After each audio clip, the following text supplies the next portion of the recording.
Et dans un instant, nous allons lire et entendre la parole de Dieu dans l'épître de Paul aux Colossiens, chapitre 2, les versets 6 à 15. Mais avant de lire la parole, je vous invite à prier. Notre Père, nous te remercions pour ta parole. Et devant un texte qui n'est pas forcément le plus facile à comprendre ou à suivre, nous te prions de nous aider maintenant à comprendre ta parole. Mais non seulement à la comprendre, mais à voir dans cette parole des merveilles et de voir surtout tout ce que tu es pour nous en Jésus-Christ et tout ce que tu nous donnes et proposes en Jésus-Christ. Et donne-nous tous, par la puissance miséricordieuse de ton Esprit Saint, de saisir Jésus-Christ par la repentance et la foi, car c'est lui notre seul espoir. Amen. Et donc, nous lisons dans Colossiens chapitre 2 à partir du verset 6 et jusqu'au verset 15. Ainsi, comme vous avez reçu le Christ Jésus, le Seigneur, marchez en lui.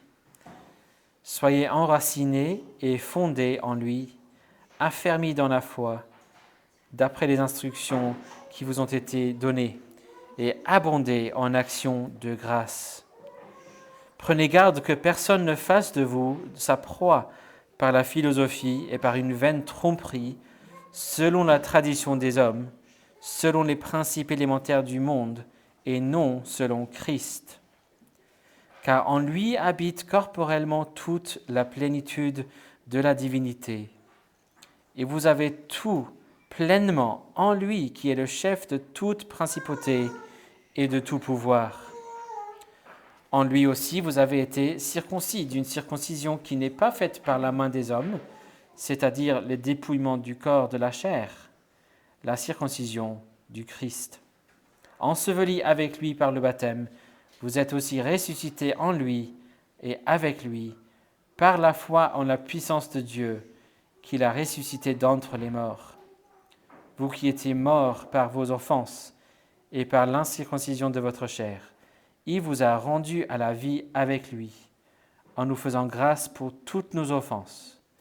Il a effacé l'acte rédigé contre nous, et dont les dispositions nous étaient contraires. Il l'a supprimé en le clouant à la croix. Il a dépouillé les principautés et les pouvoirs et les a publiquement livrés en spectacle en triomphant d'eux par la croix. L'herbe sèche et la fleur se fanent, mais la parole de notre Dieu dure éternellement. Je vous invite à garder vos Bibles ouvertes parce que il faudrait ça pour suivre un peu. Ce n'est pas le plus facile des textes, comme j'ai mentionné dans notre prière tout à l'heure.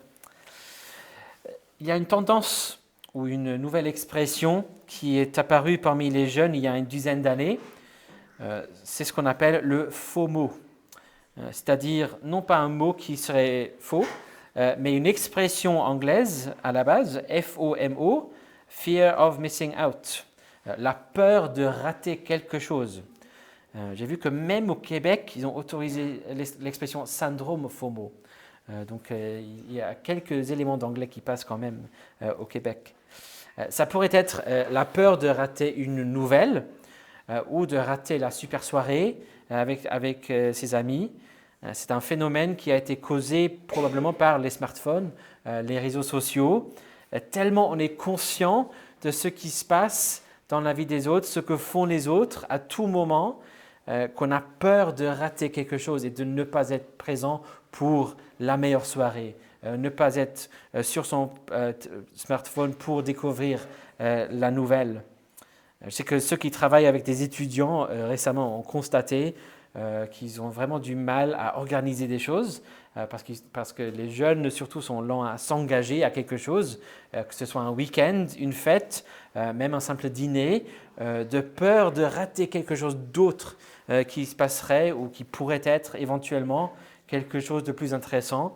Donc on a tout un tas de gens paralysés par ce syndrome FOMO. Et dans cette lettre écrite par Paul, on a affaire avec un groupe de gens, une église qui est menacée par la possibilité d'un syndrome FOMO spirituel. Il y a ces faux docteurs qui circulent, qui leur disent qu'ils sont en train de rater quelque chose. Et même si on n'a pas ces mêmes personnes et les mêmes idées qui circulent parmi nous aujourd'hui, on connaît probablement tous ce sentiment de FOMO spirituel. On a l'impression d'être insuffisant, inadéquat, ou de rater quelque chose. Peut-être à cause d'un péché particulier qui nous hante et qui revient. Le fait de nous comparer avec d'autres chrétiens très pieux qu'on connaît, ces chrétiens qui semblent avoir une vie chrétienne plus pleine, plus profonde, ils sont sur un autre niveau. Parfois, c'est carrément en se comparant avec quelqu'un qui n'est même pas chrétien, mais quelqu'un qui a l'air d'être très très content dans sa vie. Parfois, c'est carrément parce qu'il y a quelqu'un devant nous qui prétend qu'il y a justement quelque chose qu'on rate. La foi en Jésus, c'est bien, c'est un bon point de départ, mais regardez ses expériences, regardez ses nouvelles façons de lire la Bible, regardez ses nouveaux pratiques, etc. Et l'apôtre Paul ici veut aider ces chrétiens à Colosse qui font face à ces difficultés en leur expliquant tout ce qu'ils ont en Jésus-Christ et comment il est suffisant, plus que suffisant pour eux. Parce qu'en Jésus-Christ, ils ont tout ce qu'il faut. Alors, il faut se rendre compte là que pour ceux qui n'ont pas reçu Jésus-Christ, ceux qui n'appartiennent pas à lui, si c'est votre cas, vous ratez justement quelque chose. Vous ratez même tout.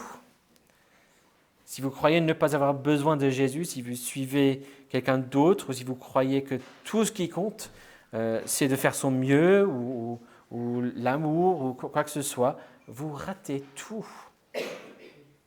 Mais le message de Paul jusqu'ici pour les Colossiens, c'est vous avez Jésus-Christ, ça se voit dans vos vies, alors ne vous laissez pas convaincre que vous ratez quelque chose. Vous avez tout. Il a souligné l'importance de ce message dans les versets qu'on a regardés les 2 semaines dernières, en parlant de son propre ministère et tout ce qu'il a souffert pour accomplir ce ministère, ce qui a servi pour souligner à quel point c'est important pour lui de rendre tout homme mature en Jésus-Christ et en Jésus-Christ seul, sans qu'il ne soit convaincu qu'il rate quelque chose.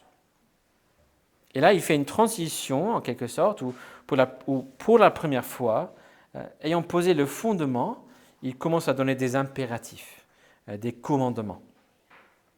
Et il applique tout ce qu'il a dit déjà aux Colossiens à partir de ce moment-là. Et on voit clairement que tout ce qu'il donne comme commandement est enraciné dans ce qu'il a dit concernant Jésus et dans ce qu'il prie pour les Colossiens, ce qu'on a vu dans le premier chapitre.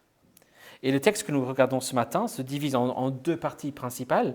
Dans les versets 6 à 10, il présente son commandement de façon générale. Et puis dans les versets 11 à 15, il donne une étude de cas ou un exemple concret pour démontrer comment ça peut se faire. Regardons donc les versets 6 à 10 pour commencer, où on a le commandement. Et on voit qu'il dit ce qu'il faut faire au verset 6 et 7, ce qu'il ne faut pas faire au verset 8 et pourquoi au verset 9 et 10. Et le commandement principal, verset 6, c'est de marcher en Jésus-Christ.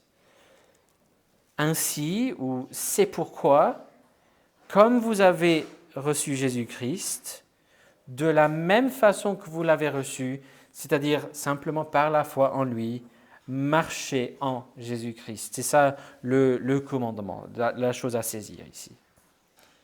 Il leur dit d'assurer que leur marche, leur conduite, toute leur vie soit vécue en Jésus-Christ, caractérisée par la foi en Jésus-Christ, la confiance totale en lui. Ainsi, son commandement reflète ce qu'il prie constamment pour les Colossiens. On a vu ça dans les versets 9 et 10 du premier chapitre. On a lu qu'il priait « que vous soyez remplis de la connaissance de sa volonté en toute sagesse et intelligence spirituelle, afin de marcher d'une manière digne du Seigneur, pour lui plaire à tout point de vue. » Et puis au verset 7, Paul explique en plus de détails à quoi ça ressemble de marcher en Jésus-Christ. La traduction Colombe donne encore d'autres impératifs au verset 7. En fait, ce sont des participes qui expliquent la manière dont on obéit au commandement du verset 6. Donc, marchez donc en étant enraciné en lui, en étant fondé en lui, en étant affermi, établi dans la foi, tout comme vous avez été instruit, en abondant en action de grâce. Voici ce qui va caractériser un vrai chrétien, quelqu'un qui est en Jésus-Christ et qui marche en lui. Et pour les très clair, vous êtes en Jésus-Christ, unis à lui, restez là, marchez en lui. On a ce langage architectural, ce qui évoque à nouveau cette idée que l'Église est en train d'être construite comme un temple pour Dieu. Et dans ce contexte-là, c'est logique qu'on ne pose pas un fondement quelque part pour ensuite construire le bâtiment ailleurs. Mettez le bâtiment exactement dans le même endroit que vous avez mis le fondement. Ne mettez pas le bâtiment ailleurs. Les racines et le fondement sont en Jésus. C'est donc là que vous devez construire et croire et croître. Exactement comme vous avez été enseigné, exactement comme vous avez cru. Et notez ce fruit ultime, la reconnaissance, la gratitude. Tout comme on a vu la semaine dernière que la véritable doctrine chrétienne va forcément souder les chrétiens dans l'amour, la véritable foi en Jésus-Christ va forcément produire non pas un syndrome FOMO et non pas des gens qui râlent, mais de la reconnaissance en abondance. Voici ce qu'il faut faire. Quel serait donc l'opposé de tout cela? Qu'est-ce qu'on doit ne pas faire? Verset 8. Prenez garde, veillez à ce que personne ne fasse de vous sa proie, littéralement, que personne ne vous emmène en captivité par la philosophie et par une vaine tromperie, selon la tradition des hommes, selon les principes élémentaires du monde, et non selon Christ. Il ne condamne pas toute philosophie ici, toute sagesse, bien évidemment. Il condamne un certain type d'enseignement qui est basé sur les traditions humaines plutôt que la parole de Dieu, basé sur un enseignement terrestre et non pas céleste, et qui n'est tout simplement pas basé sur Christ. Ce n'est pas chrétien, c'est anti-chrétien. Et on a déjà noté dans l'épître que Paul évoque souvent l'idée de plénitude, probablement parce que c'est un terme employé très souvent par ces faux docteurs. Et on va le revoir dans un instant. Le terme qui aurait évoqué le faux mot chez les chrétiens, la plénitude. Avoir Jésus, c'est bien, mais ce que nous proposons, c'est bien plus loin, c'est plus profond, c'est la plénitude. Et que dit Paul par rapport à ça? C'est une vaine tromperie. On pourrait aussi traduire une tromperie vide. C'est le même mot, vide, vaine. Il parle de plénitude, mais c'est totalement vide. Donc marchez en Jésus-Christ exactement comme vous l'avez reçu, continuez exactement comme vous avez démarré, et veillez à ce que ces fausses doctrines ne vous emmènent pas en captivité. Soyez captivés par Christ et non pas par cette tromperie vide. Pourquoi? Versets 9 et 10. Justement parce que toute la plénitude se trouve bel et bien en Jésus-Christ. Vous n'avez rien raté, car en lui habite corporellement toute la plénitude de la divinité. Vous avez tout pleinement en lui, qui est le chef de toute principauté et de tout pouvoir. Il n'y a rien qui manque.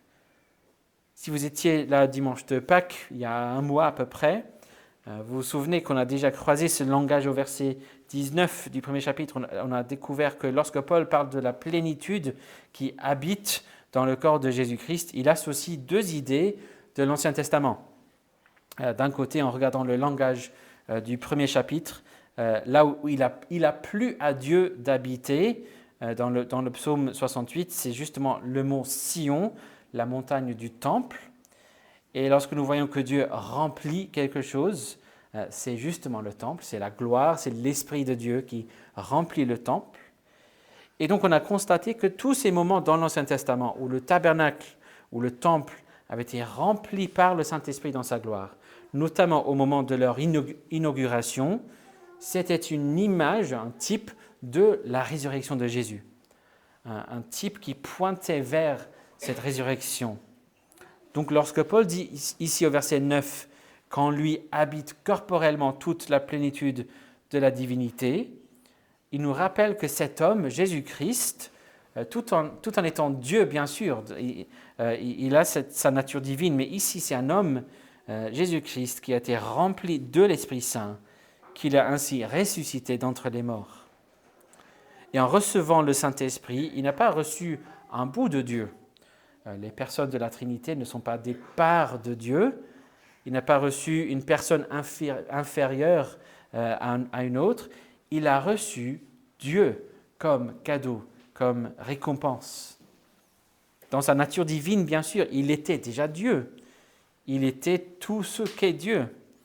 Mais là, en tant qu'homme aussi, il a reçu tout l'être de Dieu comme cadeau dans la personne de l'Esprit Saint. Il a été rempli de l'Esprit Saint. Par conséquent, verset 10, il est le chef de toute principauté et de tout pouvoir, c'est-à-dire il a triomphé sur toutes sortes de pouvoirs spirituels.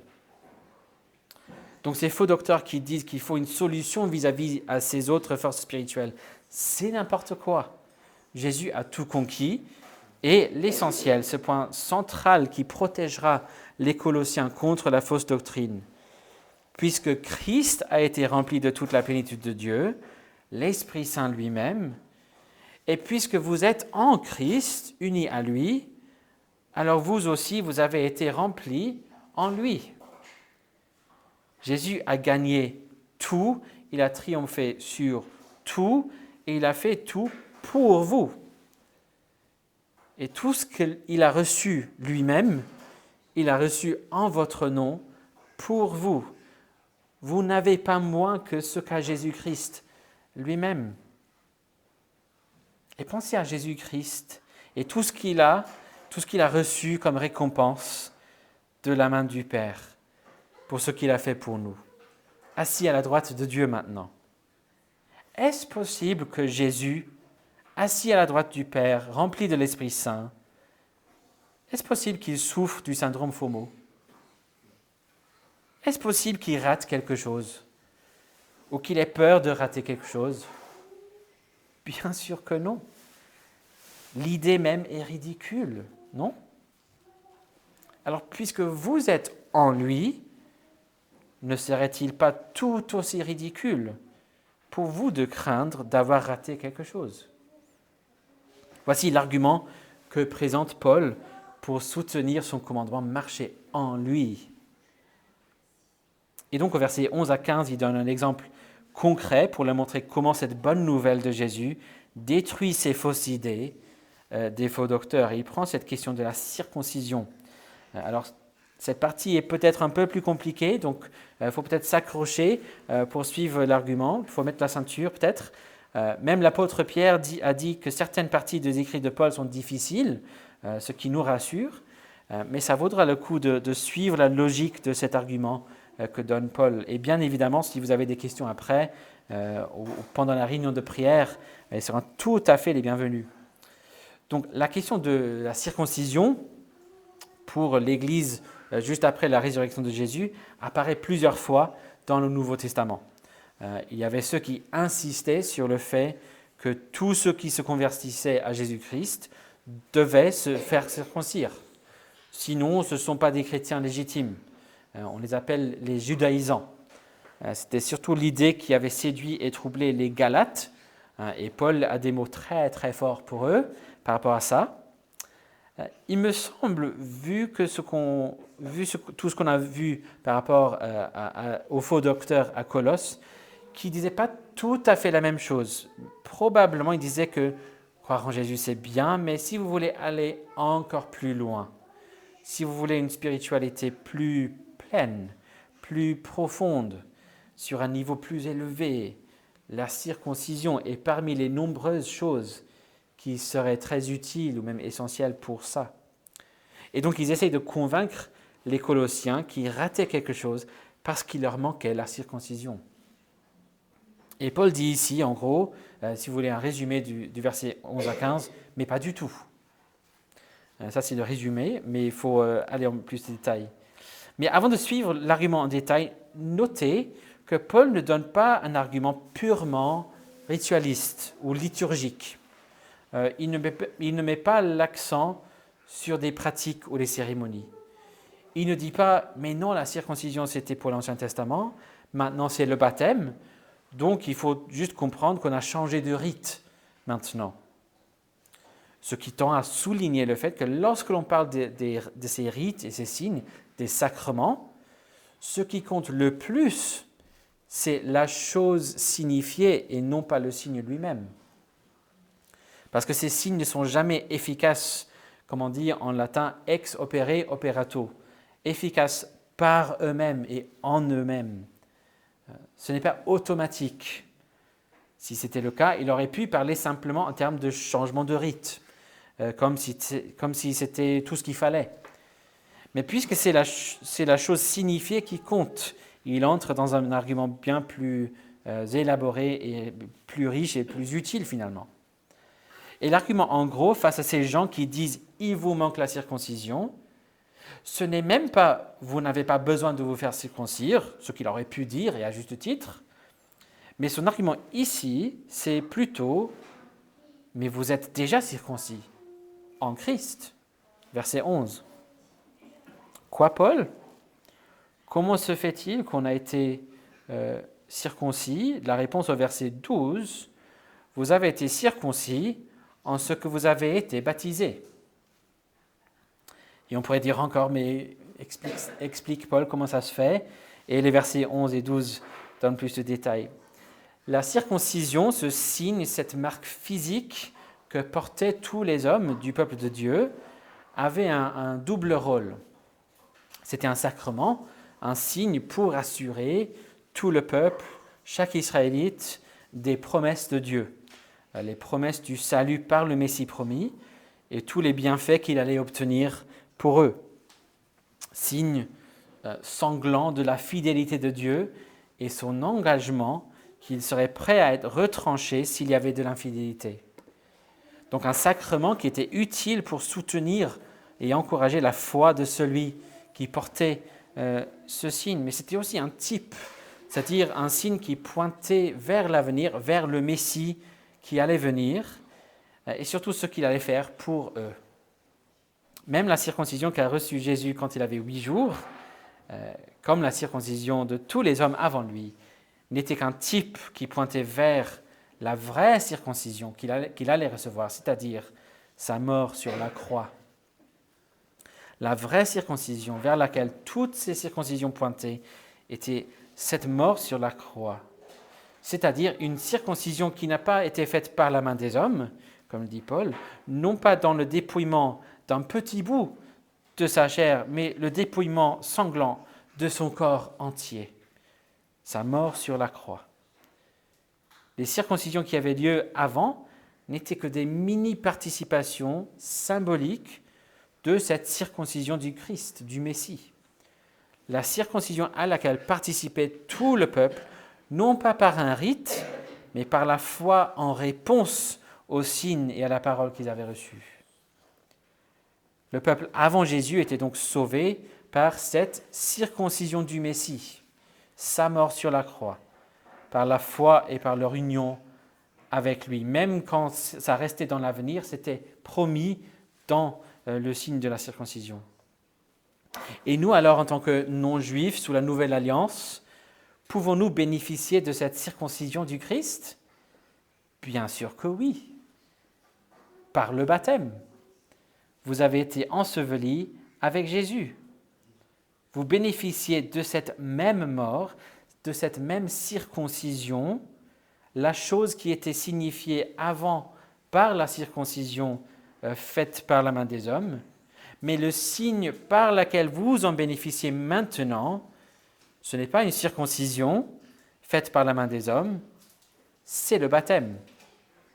C'est en étant enseveli avec lui par le moyen du baptême, verset 12.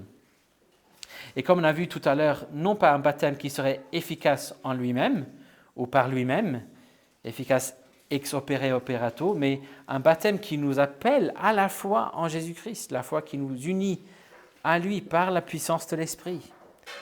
Un signe dont la substance est Jésus-Christ crucifié et enseveli. Paul explique aux Colossiens, vous, disciples baptisés, vous êtes tout aussi morts avec Christ que l'Église de l'Ancienne Alliance qui portait le signe de la circoncision. Mais il y a plus en fait. Par le baptême, lorsqu'il est rendu efficace pour mon salut par l'œuvre de l'Esprit, non seulement est-ce que je bénéficie de la circoncision, la mort de Jésus, mais mon baptême signifie également la résurrection. Le signe que nous portons nous dit plus sur notre salut en Jésus que ne disait la circoncision avant. La circoncision pointait vers la mort de Jésus. Le baptême nous donne encore plus d'informations sur ce salut, nous pointe vers la mort et la résurrection. Vous êtes morts avec Christ, vous êtes aussi ressuscités avec Christ. La puissance de Dieu qui a ressuscité Jésus d'entre les morts vous a ressuscité avec lui, puisque vous êtes unis à lui. Verset 13, vous étiez morts dans vos péchés et dans votre éloignement du peuple de Dieu par l'inconcision, mais il vous a rendu à la vie. Littéralement, il vous a co-vivifié avec lui. Et comment ça se fait? C'est parce qu'il a pu pardonner tous vos péchés. Verset 14, il a effacé l'acte rédigé contre nous et dont les dispositions nous étaient contraires. Il a supprimé en le clouant à la croix. Le père de l'Église, Jean Chrysostome, Jean Bouche d'Or, a une explication merveilleuse de ce verset. Il dit ceci, « Christ est venu une fois. Il a trouvé le certificat de notre endettement ancestral, rédigé et signé par Adam. Adam a contracté la dette, et par nos péchés subséquents, nous avons augmenté la somme qui était due. Dans ce contrat sont compris une malédiction, le péché, la mort, la condamnation de la loi. Christ a pris toutes ces choses et il les a pardonnées. » Fin de citation. En nous rendant morts au péché par la croix, il a rendu possible notre pardon, ce qui a rendu possible notre résurrection. En faisant cela aussi, Jésus a aussi assuré la victoire sur les principautés et les pouvoirs. Le verset 15 évoque le genre de défilé triomphal que l'on voyait dans le monde ancien après une grande bataille. L'empereur ou le roi gagnant, il défilait dans la ville avec le peuple qu'il venait de conquérir derrière lui, comme des sortes d'esclaves pour subir la moquerie de la foule. Sauf que dans ce défilé ici, ce n'est pas un chariot splendide qui est à la tête, mais une croix. C'est cette croix qui a permis la libération du peuple de Jésus, la victoire sur les ennemis. Et il ne reste aucun ennemi qui n'a pas été conquis. Tout a été fait. Si donc vous êtes baptisés, dit Paul, et bien évidemment si vous avez reçu par la foi la substance à laquelle pointe le baptême, Jésus-Christ, alors vous avez tout ça. Qu'est-ce qui pourrait bien vous manquer alors? Voilà l'argument. Prenons donc juste quelques instants pour noter la leçon que nous devons tirer de tout cela et ce que nous devrions faire pour répondre à cette parole. Donc, dans ce passage, Paul dit aux Colossiens qu'ils doivent marcher en Christ seul et en qui et par qui ils sont remplis par l'Esprit, de sorte qu'ils sont morts, ressuscités, pardonnés et victorieux. Ainsi, ils ne devraient pas être emmenés en captivité par ces faux enseignements antichrétiens. Ils doivent marcher en Christ seul, en qui et par qui ils sont remplis par l'Esprit, de sorte qu'ils sont morts, ressuscités, pardonnés et victorieux. Ainsi, ils ne devraient pas être emmenés en captivité par ces faux enseignements antichrétiens. Et c'est aussi ce que nous devons faire nous-mêmes. Parfois, il faut faire pas mal de travail pour trouver l'application. On voit l'application pour les Colossiens et puis pour nous, mais là, c'est pareil pour nous. Si vous êtes en Christ, si vous êtes en lui, marchez en lui seul. Et cela sans craindre que vous risquez de rater quelque chose. On peut faire des progrès, croître, être construit, devenir plus mature, certes, c'est important. Mais on n'a pas droit à un syndrome FOMO spirituel ici. Marchez donc par la foi en Christ et non par une autre chose. Puisque par votre union avec lui, vous êtes remplis du même esprit. Vous êtes circoncis en lui. Vous êtes morts. Vous êtes pardonnés en lui, ressuscités. Et vous êtes victorieux. Alors comme j'ai dit tout à l'heure, si vous n'êtes pas en Christ, vous devriez bel et bien avoir un syndrome FOMO. Vous ratez non seulement quelque chose, mais carrément tout. Et c'est mon devoir de vous avertir au nom de Dieu, qui vous a créé, que vous êtes toujours morts dans vos péchés. Vous n'avez pas l'Esprit de Dieu, vous n'avez pas la vie, vous n'avez aucune victoire sur le mal. Pour prendre la métaphore de Paul ici, vous avez un acte rédigé contre vous, dont les dispositions vous est contraires. Vous n'avez que la condamnation. Mais la bonne nouvelle, c'est que le Seigneur ne demande pas de grands exploits, ni de pratiques exigeantes. À vous aussi, il propose tout en Jésus-Christ. Il suffit de recevoir Jésus-Christ par la foi. Vous verrez tout à l'heure 2 images de ce que c'est de recevoir Jésus-Christ.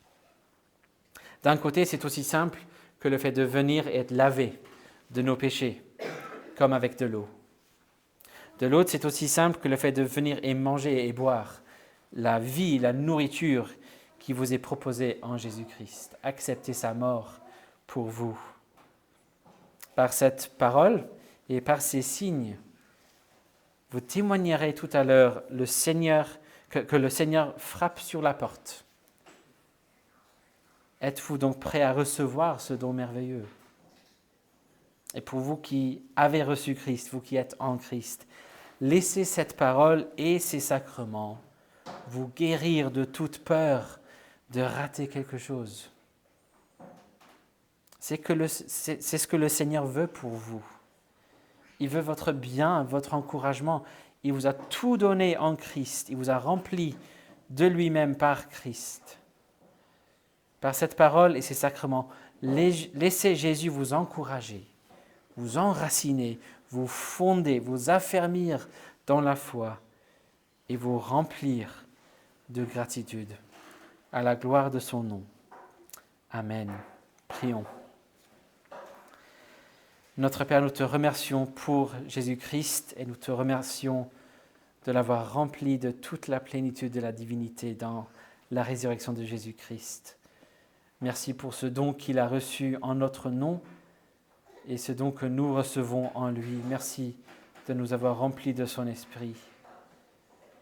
Et Seigneur, nous prions que tu continues à le faire, que tu continues à nous remplir de ton esprit pour que nous puissions marcher en lui, pour que nous soyons enracinés et fondés en lui, affermis dans la foi et que nous soyons remplis de gratitude. Donne-nous tous de saisir Jésus-Christ par la repentance et la foi maintenant, à la gloire de ton nom.